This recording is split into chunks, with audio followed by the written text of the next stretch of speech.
السلام علیکم، بسم اللہ الرحمن الرحیم، نحمدو و نصلی علی رسول الکریم۔ سورہ بنی اسرائیل کے 15 مرکزی موضوعات میں سے ہمارا 6واں مرکزی موضوع قیامت ہے۔ اس کے 5 ضمنی موضوعات ہیں، جس میں سے تیسرا ہے جہنم۔ 5 نکات ہیں جس میں بڑا اہم موضوع ہے، اس کو دیکھیں۔ پہلا نقطہ ہے آیت نمبر 8 میں سے کافروں کے لیے قید خانہ بنایا ہے۔ وَجَعَلْنَا جَهَنَّمَ لِلْكَافِرِينَ حَصِيرًا، اور ہم نے بنایا ہے جہنم کو کافروں کے لیے، انکار کرنے والوں کے لیے، جو حکم نہیں مانتے ان کے لیے کیا بنا ہے؟ حصیرہ۔ حصیر کہتے ہیں حسر سے ہے، روکنا، گھیرنا۔ حصیر یہ روک لے، گھیر لے، جیل خانہ۔ ہم نے اسے جیل خانہ بنایا ہے۔ ایک چیز یاد رکھیں، سمجھ لیں، دنیا مومن کے لیے جیل خانہ ہے۔ جو دنیا میں مومن نہیں ہے، جو ایمان کے ساتھ نیک اعمال نہیں کرتے، ان کے لیے قید خانہ ہے۔ یہ قید ملنی ہے۔ دنیا میں اگر انسان مومن بن کے اللہ کی بتائی حدود کے قید رہے، ان حدود کو پار نہ کرے، ان حدود کے اندر رہے، تو اسی میں چلے، تو انشاءاللہ آخرت میں اس کو اس سے رہائی ملے گی اور وہ جنت میں جائے گا۔ اچھا، دنیا میں آزاد پھرتا رہا، اللہ نے اختیار دیا، کوئی حد کی، کسی کی پرواہ نہیں کی، جو اللہ نے پابندیاں لگائی ہے کسی کی پرواہ نہیں کی، مرضی سے شتر بے مہار چلا، تو جب شتر بے مہار ہے تو پھر سزا ملنی ہے اس کو، وہاں پہ اس کے لیے قید خانہ ہے۔ یہ سارا کوئی تو جو بھی انکار کرتا ہے اللہ کے احکام کا، اس پہ عمل نہیں کرتا، اس کے لیے قید خانہ اللہ نے بنایا۔ دوسرا نقطہ ہے جی بڑا ہی اہم، 18 نمبر میں سے طالب دنیا کو ذلیل کر کے جہنم میں پھینکا جائے گا۔ اس بات میں جو کوئی دنیا چاہتا ہے، دنیا کو اللہ نے کہا عاجلہ اجل سے، اجل کے اندر جلدی ملنے والی، اسی طرح پہ اجلت کرو، جلدی کرو، تو دنیا میں جو ملتی ہے وہ جلدی فوراً مل جاتی ہے۔ ادھر آپ نے کچھ کیا، مل گیا۔ آخرت کا بدلہ موت کے بعد ہے، اس کے بعد ہے۔ تو اللہ تعالیٰ کہتا ہے جو جلد مانگتا ہے اس کو ہم جتنا چاہیں گے دیں گے۔ یہ نہیں ہونا کہ جتنی وہ کوشش کرے گا، جتنی وہ محنت کرے گا، جتنا چکر چلائے گا بڑا مل جائے گا، جتنا اللہ چاہے گا اتنا دے گا۔ لیکن پھر اس کے بعد کیا ہوگا؟ پھر ہم نے اس کے لیے جہنم کو بنا دیا ہے، وہ داخل ہوگا اس میں مذمت کیا ہوا، دھکیلا ہوا۔ تو کیا مذموم مدحورا، مذموم جس کی مذمت کی جائے، جس کی برائی بیان کی جائے، مذموم۔ اور یہ کیا ہوتا ہے اقوام متحدہ میں، پاکستان میں، باقی جی ہم نے اس کی مذمت کر دی، اسرائیل کی مذمت کر دی، کیا ہو گیا مذمت؟ اچھا، مذمت برائی بیان کر دی، یہاں تو برائی بیان ہے، لیکن اللہ سب کے سامنے اس کی مضمون کرے گا، اس کی برائی بیان کرے گا۔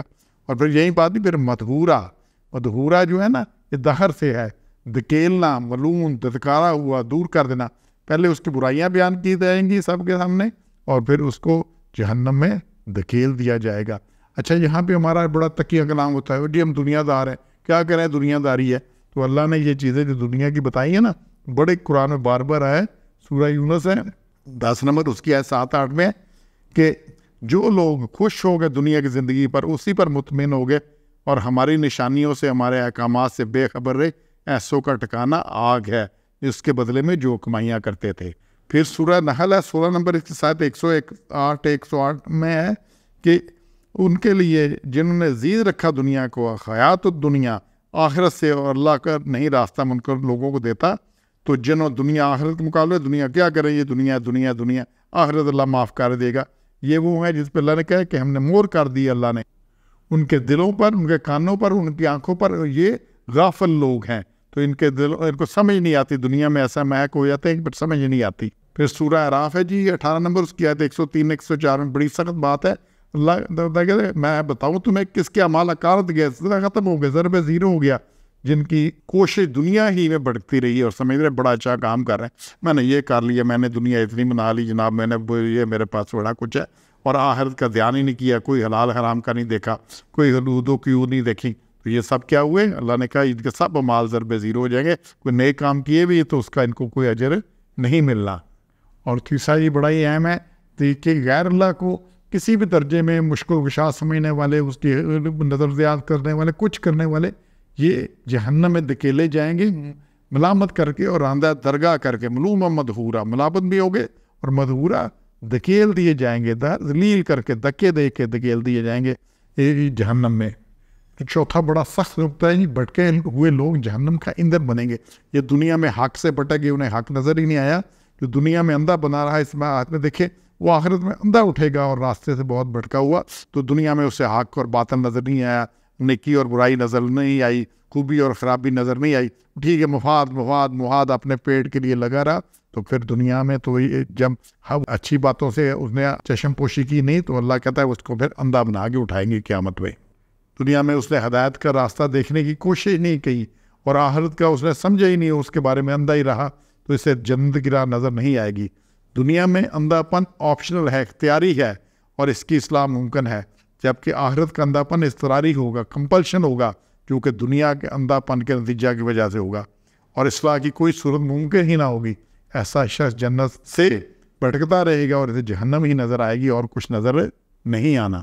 اور چوتھا اور پانچواں نقطہ پھر آیت نمبر 97 میں سے ہے کہ ان کے چہرے کو ہم اٹھائیں گے، اندھے اور گونگے اور بہرے اٹھائیں گے ان کو کر کے، اور ان کا ٹھکانہ جہنم ہے، اور جب کبھی جہنم کی آگ بجھنے لگی ہم ان کے لیے اور بھڑکا دیں گے۔ اللہ نے کہا اس آگ کو ہم نے ٹھنڈے ہونا ہی نہیں دینا۔ حبت کہتے ہیں چیز کو اور بڑھانا، دھیما ہو تو تیز کر دینا، پھونک مار کے جیسے ہم تیز کرتے تھے آگ کو، اور سار ہے سیدہ کہ بھڑکائیں گے، سلگنا اس کا تیز کر دیں گے۔ اور پھر سورہ نساء ہے 4 نمبر، اس کے آیت 56 میں ہے کہ ان کی جب کھال جل جائے گی تو ہم کھال بدل دیں گے۔ انسان کو کھال کے جلنے کی تکلیف ہوتی ہے، یہ کھال اللہ بار بار بدل دے گا، اس سے تکلیف بڑھتی رہے گی، تو یہ جہنم کو بوجھنے نہیں دیا جائے گا بلکہ بھڑکایا ہی جاتا رہے گا، اس لیے ہم نے انشاءاللہ اس سے بچنا ہے۔ سبحان ربک رب العزت عما یصفون وسلام علی المرسلین والحمد للہ رب العالمین۔